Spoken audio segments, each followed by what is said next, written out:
Yosafat anaknya menjadi raja menggantikan dia.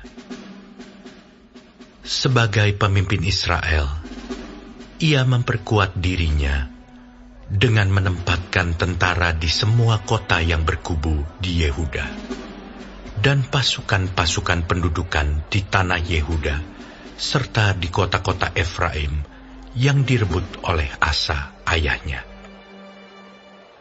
Dan Tuhan menyertai Yosafat, karena ia hidup mengikuti jejak yang dahulu dari Daud, bapa leluhurnya, dan tidak mencari Baal-Baal, melainkan mencari Allah ayahnya. Ia hidup menurut perintah-perintahnya, dan tidak berbuat seperti Israel. Oleh sebab itu, Tuhan mengokohkan kerajaan yang ada di bawah kekuasaannya. Seluruh Yehuda memberikan persembahan kepada Yosafat, sehingga ia menjadi kaya dan sangat terhormat.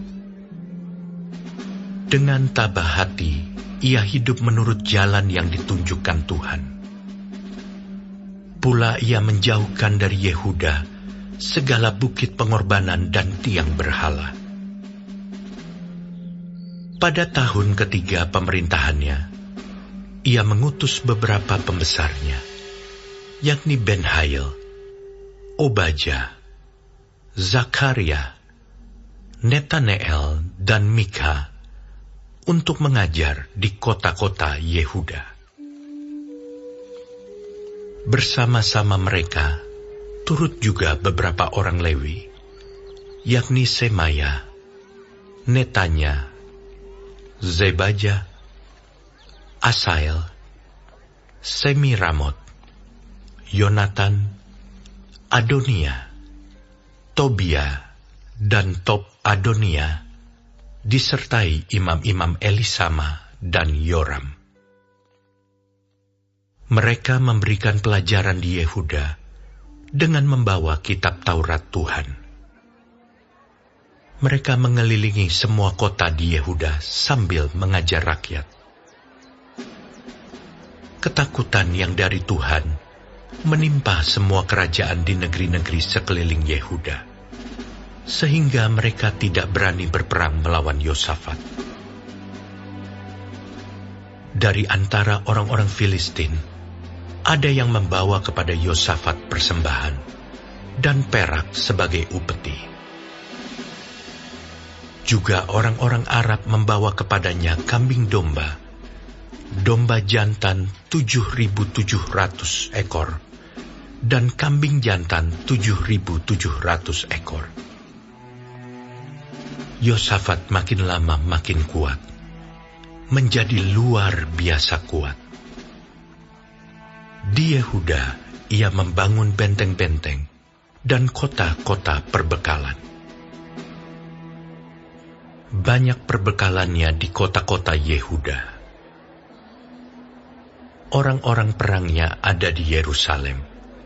Semuanya pahlawan yang gagah perkasa. Inilah daftar kesatuan mereka, menurut puak-puak mereka.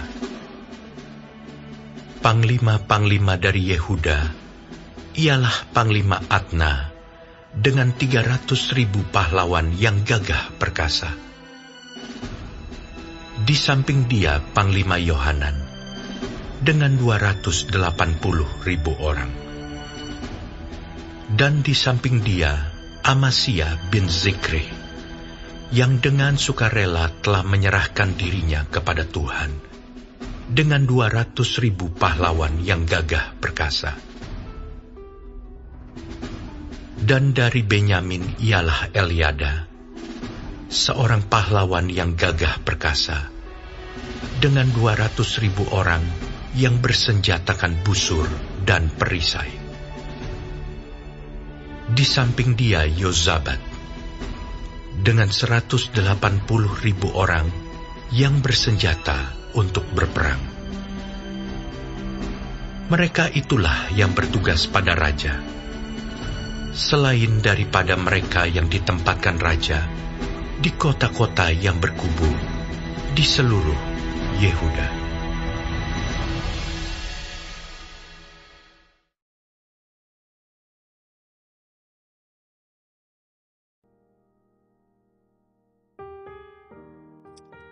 Shalom semua jemaat Tuhan, kembali kita di dalam pendalaman Alkitab Clear Sight. Sekarang kita sudah memasuki kitab 2 Tawarik 17. Tuhan Yesus memberkati. Hidup yang berakar dalam Tuhan. Setelah kita melihat kegagalan Asa di akhir hidupnya, pasal 17 ini memperkenalkan anaknya yaitu Yosafat. Kabar baiknya adalah Yosafat memulai dengan benar. Ini mengajarkan masa lalu yang kurang baik tidak harus menentukan masa depan. Kita bisa memilih untuk hidup benar. Di ayat 1-2, Yosafat menguatkan kerajaan. Yosafat menguatkan pertahanan, menempatkan pasukan di kota-kota. Ia tidak pasif, ia mempersiapkan dengan baik. Hidup rohani yang benar juga perlu persiapan dan tanggung jawab yang nyata. Di ayat 3-4, hidup yang berkenan kepada Tuhan. Tuhan menyertai Yosafat karena ia mengikuti jalan Daud, tidak mencari Baal, mencari Tuhan dengan sungguh-sungguh. Kunci hidupnya adalah mencari Tuhan. Penyertaan Tuhan datang kepada orang yang sungguh-sungguh mencarinya. Amin. Di ayat 5-6, Tuhan memberi keberhasilan. Tuhan mengokohkan kerajaannya. Yosafat mendapat kekayaan dan kehormatan. Tapi yang menariknya adalah hatinya tinggi dalam jalan Tuhan. Artinya berani hidup benar. Berkat sejati adalah saat hati kita tetap fokus kepada Tuhan, bukan kepada berkat itu sendiri. Dan di ayat 6 berikutnya, membersihkan dosa dari bangsa. Yosafat menyingkirkan tempat tinggi, menghapus penyembahan berhala. Ia tidak kompromi. Hidup yang berakar dalam Tuhan berarti berani meninggalkan dosa. Di ayat 7-9 mengajarkan tentang firman Tuhan. Yosafat mengutus pemimpin dan orang Lewi. Mereka pergi ke seluruh kota untuk mengajar hukum Tuhan. Dan ini adalah yang luar biasanya, ada pengajaran firman Tuhan secara aktif. Kebangunan rohani yang sejati dibangun di atas firman Tuhan. Di ayat 10-19 berkat dan pengaruh. Bangsa-bangsa sekitar takut kepada Tuhan, tidak berperang. Yosafat semakin kuat dan memiliki tentara yang besar. Hasilnya terjadilah damai, kekuatan, dan berkat. Ketika kita hidup benar di hadapan Tuhan, Dia melindungi, memberkati, memberi pengaruh. Jadi inti daripada renungan kita pada hari ini adalah yang pertama, mulai hidup mencari dengan Tuhan. Tuhan menyertai orang yang setia, tinggalkan dosa tanpa kompromi. Firman Tuhan adalah dasar kehidupan. Ketaatan membawa berkat dan pengaruh. Amin. Tuhan Yesus memberkati.